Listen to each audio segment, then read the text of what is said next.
Aê, bom dia, povo! Boa sexta-feira, tudo bem para vocês? Eu me chamo professor Armando Pérez, né? E a gente vai continuar aqui hoje com a nossa aula de geografia para vocês, nono ano, nesse clima, né, de não carnaval, né, nesse clima de carnaval mais contido, né, mais um ano aí dessas restrições. Então, vamos continuar se cuidando, vamos continuar se vacinando, para que no ano que vem, com certeza, a gente consiga ter, né, essa festa que é tão tradicional para a nossa cultura, tá? Então, o título da aula de hoje é Capitalismo, Globalização e Geopolítica. Então, na semana passada, né, nas últimas aulas, a gente veio debatendo geopolítica e agora a gente vai tentar entender como o sistema capitalista, né, e relacionado à fase da globalização vão influenciar também nessa expansão, né? Daqui a pouco a professora Vanessa vai dar o bom dia dela para vocês com a aula de sustentabilidade, tá? Então vamos seguir que hoje tem muita coisa para a gente falar, tá? Então na tela vai chegar aí para vocês uma frase, né, para ficar mais nítido, vai chegar aqui uma frase do Milton Santos, né, que diz o seguinte: nunca na história da humanidade houve condições técnicas e científicas tão adequadas a construir o mundo da dignidade humana. Apenas essas condições foram expropriadas por um punhado de empresas que decidiram construir um mundo perverso, né? Essa frase aí, quando sair, você vai dar para ver o nome dele, é Milton Santos, né? Um grande geógrafo brasileiro. E vê só, pessoal, tem algumas palavrinhas aí que a gente vai falar o significado delas, né? Por exemplo, expropriados, né? O que é expropriar? Expropriar é você retirar, tem a ver com essa retirada. Então, essas condições elas foram pegas, né? Elas foram tomadas por um grupo de empresas. Então, a gente vai falar sobre essa realidade que a gente está vivendo hoje, né? Essa realidade do capitalismo global, que é esse mundo que a gente vê por aí. Mas para vocês entenderem melhor, vamos seguir aqui nos slides. Ó, preste atenção a essa imagem aqui, né? Essas duas imagens, na verdade. Do lado esquerdo, nós temos aí, né, conseguimos ver arranha-céus, né, prédios muito altos, conseguimos ver muita gente aí embaixo, tá? Propagandas. Então, provavelmente isso aí é uma grande cidade, né? Uma cidade do mundo global, né? Do primeiro mundo, do que chama-se primeiro mundo, né? No mundo do norte.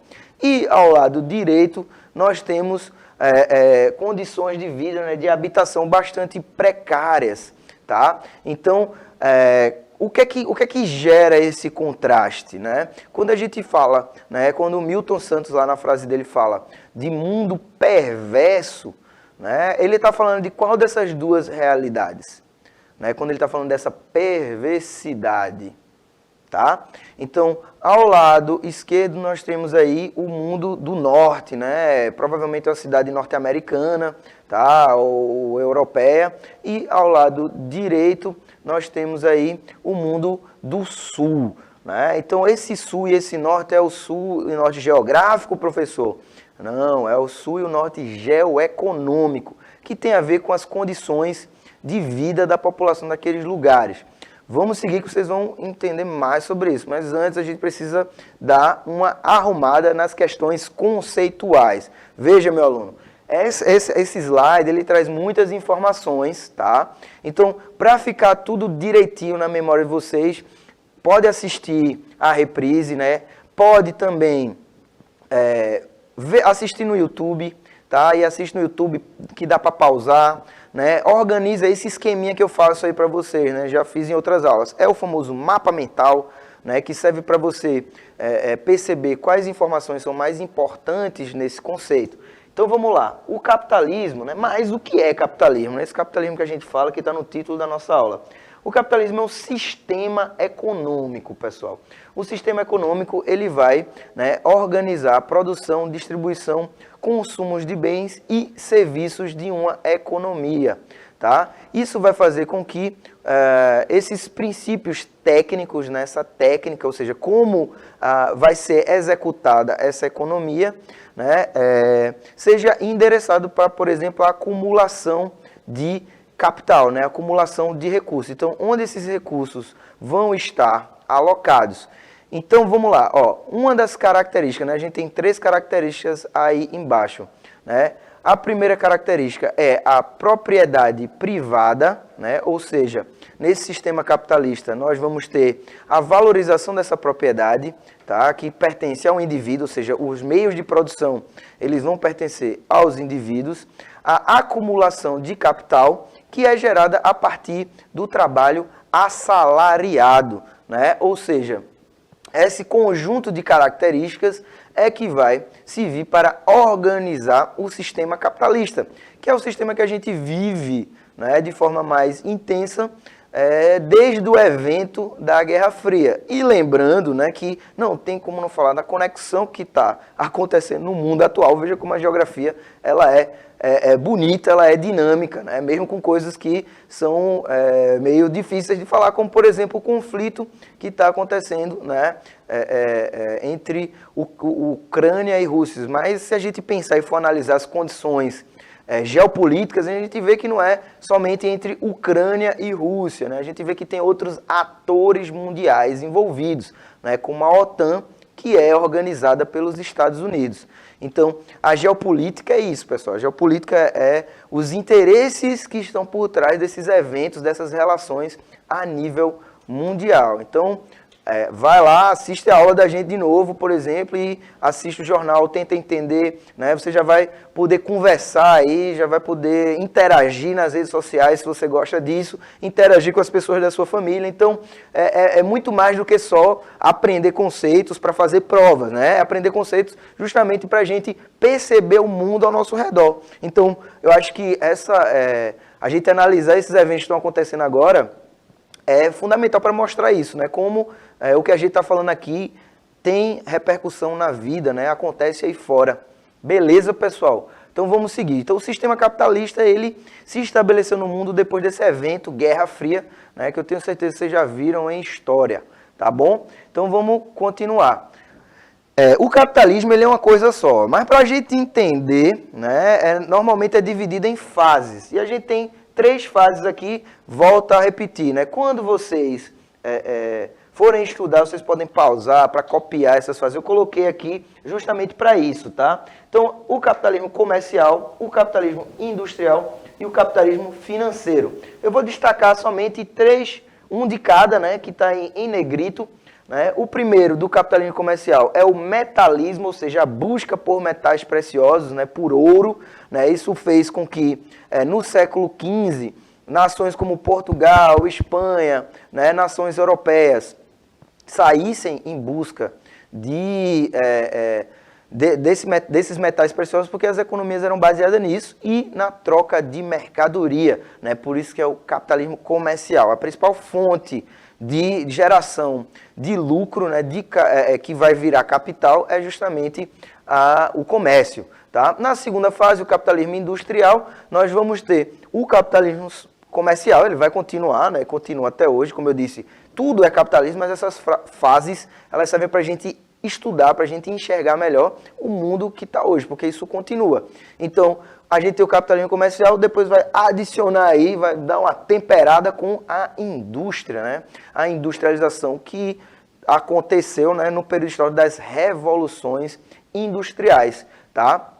A primeira revolução industrial, é muito importante que vocês saibam disso, né? Acontece aí no século XVIII, né? E tem como destaque não só a forma de produzir, mas a partir dessa forma de produzir, a sociedade ela vai enxergando outras maneiras, outras necessidades. Né? No caso aí, era a necessidade de liberdade, liberdade para lucrar. Né? Então, como é que o sistema econômico ele influencia na política também? Aconteceu isso, né? Aconteceu isso com a Revolução Francesa. Veja como história e geografia dialogam, né? Porque para a gente entender o espaço de hoje, para a gente entender o que é o mundo hoje, para entender da geopolítica mundial, a gente precisa entender o que aconteceu antes, né? O mundo, ele vai, a história, na verdade, ela vai acumulando-se, né, de eventos, e esses eventos vão se desdobrando, assim como a paisagem, né? O espaço geográfico, quando a gente lê a paisagem, não só a paisagem bonita, aquele lugar lá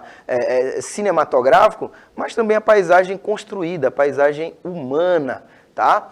E o último ponto é o capitalismo financeiro.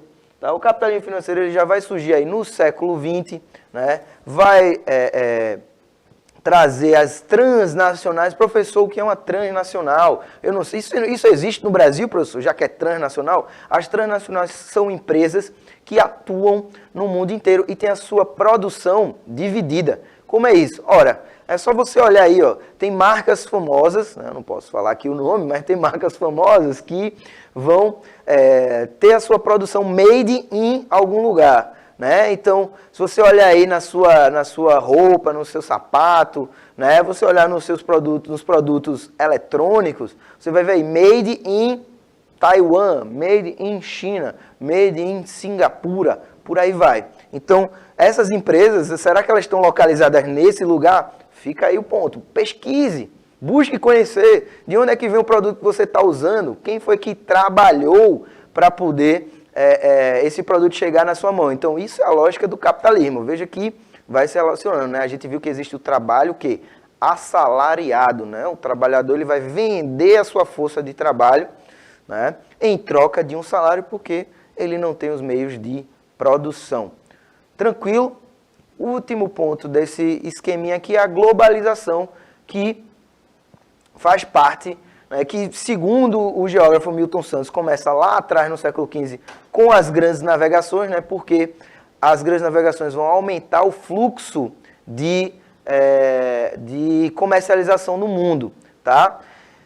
Então, a globalização, segundo esse autor, ela vai ter três momentos. Né? A globalização como fábula, né, que é o mundo que como nos fazem crer. O que é isso, professor? Como assim me faz crer? O mundo ao meu redor? Não está entendendo? Pois é, eu estou aqui para esclarecer um pouco isso aí, ou para confundir um pouco mais, e aí confundindo a gente se esclarece esse processo. Né? Então, vê só,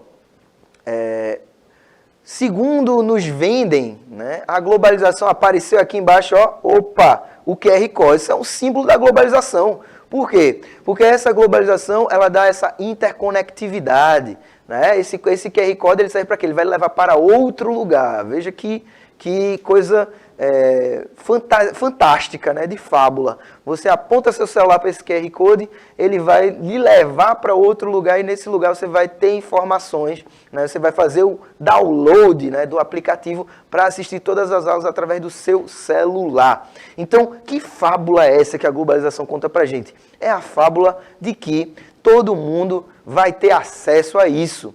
Né? De que todo mundo vai ter acesso a essas riquezas geradas pelo capitalismo, que isso vai ser distribuído no mundo. Né? Então, a globalização como fábula fala justamente disso aí. Então, é o quê? Que característica essa globalização vai ter? A aldeia global. Olha aí, você consegue ver no lado esquerdo o nome aldeia global, que é o quê? A ideia de que a gente consegue se conectar, o mundo inteiro está conectado, de que uma coisa que acontece ali vai chegar rapidamente, como se a gente vivesse numa aldeia. Mas será que isso é fato? Né? Será que a gente fica sabendo assim, das coisas que acontecem, por exemplo, na Nigéria? Será que chega uma notícia da Nigéria aqui, normalmente, que é um país africano? Né? Será que chega uma notícia do Laos, do Camboja? Né? Veja esses lugares aí. Será que vocês já ouviram falar nesses lugares? Se não ouviu falar, já é um sinal de que a gente não vive numa aldeia global. Né? Apesar desse aumento de conexão. Porque uma das características, né, o conceito de globalização, digamos assim, é justamente o aumento da velocidade dessa conexão. Tá entendendo? Então, vamos seguir. O mundo como fábula, né? Que ele está permeado pela técnica, tá? Veja, são muitas palavras, muitos conceitos, então é necessário conversar com o seu professor, é necessário conversar com seus coleguinhas e pode assistir de novo essa aula para poder entender melhor. E pesquise, meu aluno. Vamos embora. Então, ó, eu trouxe aqui uma imagem, né? Ainda está cedo aí para essas dietas mais calóricas assim, né? Mas cada um é livre para consumir do jeito que quiser. Mas preste atenção nessa imagem. Essa imagem eu trouxe para representar a globalização como fábula, né? Você chega lá, ó, no restaurante e tá lá essa foto, né? Você vê a propaganda, tá lá essa foto, né? E aí você fica com vontade de consumir esse hambúrguer específico aí, essa comida específica. Mas, né, nem sempre essa realidade ela se concretiza. Então é mais ou menos isso que é a globalização como fábula. A gente tem uma promessa de uma coisa que está num determinado formato, e normalmente esse formato é bem lindo, bem bonito, mas será que isso vai acontecer? Então a gente tem o segundo momento, que é a globalização como perversidade. É o mundo como a gente vê, né? O mundo da desigualdade, da competição e do consumo, né? Da tirania do dinheiro, né? Eu tenho, eu posso, eu pago, né? Além de não mais ser, e sim do ter, né?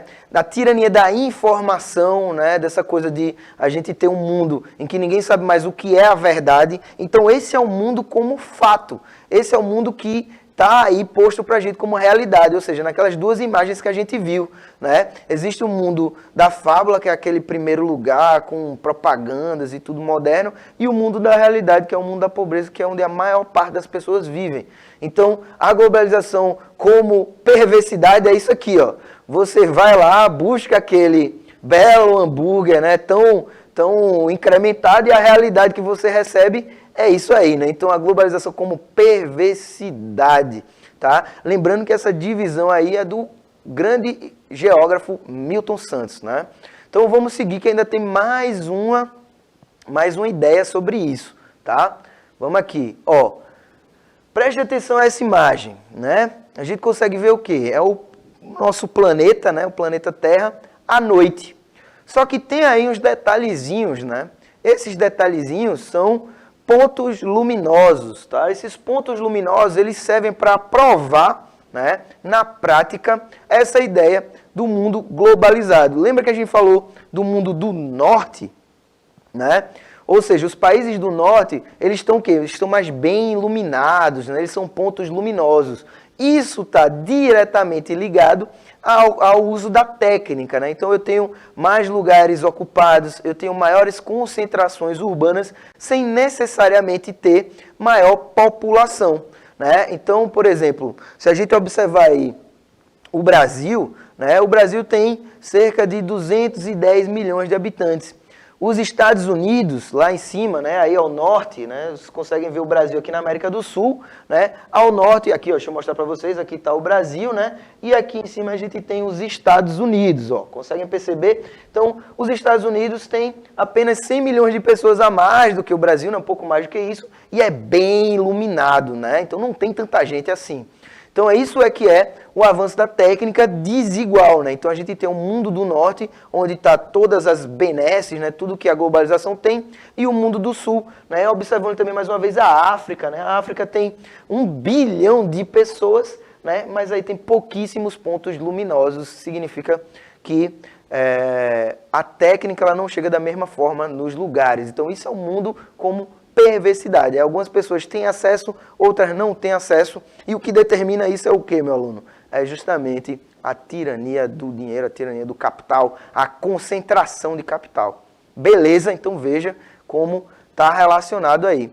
E o nosso querido Milton Santos, ele diz o seguinte, ele diz que é possível a gente ter um mundo melhor, que é outra globalização, uma outra globalização, que é o mundo como possibilidade. Né? Essa possibilidade, né, da cooperação mundial, da cultura popular, né? Cultura popular equipada. Eu coloquei uma aspa aí que é o quê?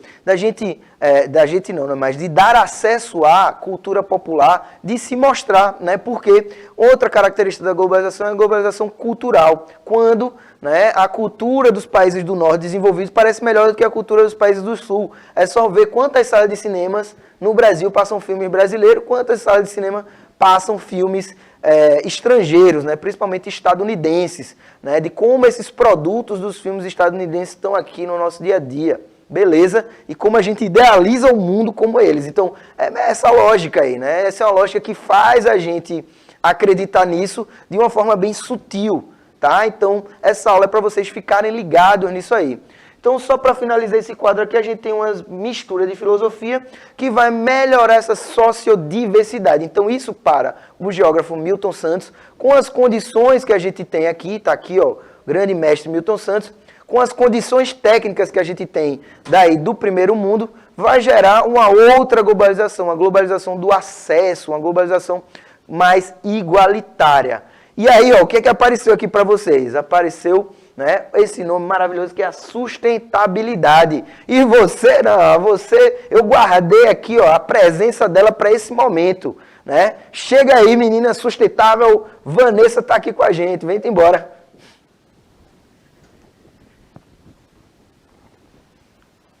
Olá, pessoal, tudo bem com vocês? Bom, estamos aqui, né, novamente para falar um pouquinho mais sobre sustentabilidade. A gente acabou de ver aí a aula de geografia bem legal, falando sobre um tema massa, que interliga também, né, tá aí junto para a gente entender um pouquinho mais desse processo todo aí que a gente vive nesse mundo globalizado. E aí eu começo a perguntar, né, para vocês, assim, uma provocação aí inicial. É possível a gente pensar um mundo sustentável, mais sustentável, né? A gente fala tanto dessa questão da sustentabilidade e desenvolvimento sustentável dentro desse modelo socioeconômico atual. Será que é possível, professor Armando? Rapaz, olha, é justamente essa é a grande questão, né? De como a gente pode pensar o nosso local se relacionando a esse global. Essa vai ser a grande chave disso aí, né? O que a gente faz aqui importa também. Então, o que você faz na sua casa, no seu dia a dia, importa também. Vamos lá, simbora. Exatamente. Vamos lá, simbora aqui para falar um pouquinho, né? A gente comentou um pouquinho na aula passada, né, de como surgiu o direito ambiental. A gente viu que é um direito que a gente tem, né, de ter um ambiente mais equilibrado, um ambiente que esteja mais preservado. Então, assim, diante dessa crise ambiental que a gente vive, né, e que a gente começou a pensar diferente, né, a olhar para isso com mais atenção, a se mobilizar, a se movimentar para entender sobre essa crise ambiental, foi aí, ó, na década de 70, né? Olha aí como está no slide para vocês. Percebeu-se, né, percebeu a necessidade de limitar a atuação do ser humano no ambiente. A gente viu aí nas aulas anteriores, vocês viram hoje aqui na aula de geografia, a intensificação dessa questão da indústria, né? A Revolução Industrial trouxe impactos no nosso meio ambiente, na nossa sociedade. Esse processo de globalização também trouxe impactos. Tudo isso causaram, né, impactos que a gente vem causando dentro do nosso mundo, do nosso planeta Terra, e a gente não parava para pensar, né? A gente só estava explorando, querendo, dentro dessa lógica capitalista, só lucrar, né? E não pensava na qualidade de vida desse ser humano dentro do planeta Terra, não pensava na preservação dos nossos recursos naturais. E aí houve assim, ó, um despertar na década de 60 de dizer, opa, se a gente não cuidar, a gente vai chegar em um lugar que não é legal, né? Isso, e a gente vê aí esse momento que a gente está vivendo, agora atual, né? A gente fala de mudanças climáticas, aquecimento global, a gente fala da poluição hídrica, o impacto que a gente também está causando no nosso solo, na nossa atmosfera. Tudo isso vem dessa pressão, dessa intensificação do processo industrial, dessa lógica também de consumo, né, inconsciente, tudo isso impacta ao meio ambiente. Então vamos lá, né? O direito ambiental no Brasil, como é que veio aí esse processo do despertar, né? Na ditadura militar, no período da ditadura militar, que é um assunto aí que vocês trabalham na disciplina de história, né? Isso, o crescimento econômico era acima de qualquer coisa. Então, assim, a ideia era a gente se desenvolver economicamente, né? Pensar só em estar bem economicamente e as questões ambientais iam ficando para o lado. Já com o processo da redemocratização, né, lá no final da década de 80, começa a se pensar em alguma coisa para cuidar, né? Vamos pensar, vamos colocar leis, vamos trazer esse debate à tona dentro da sociedade para que a gente possa realmente conservar os nossos recursos naturais, ok?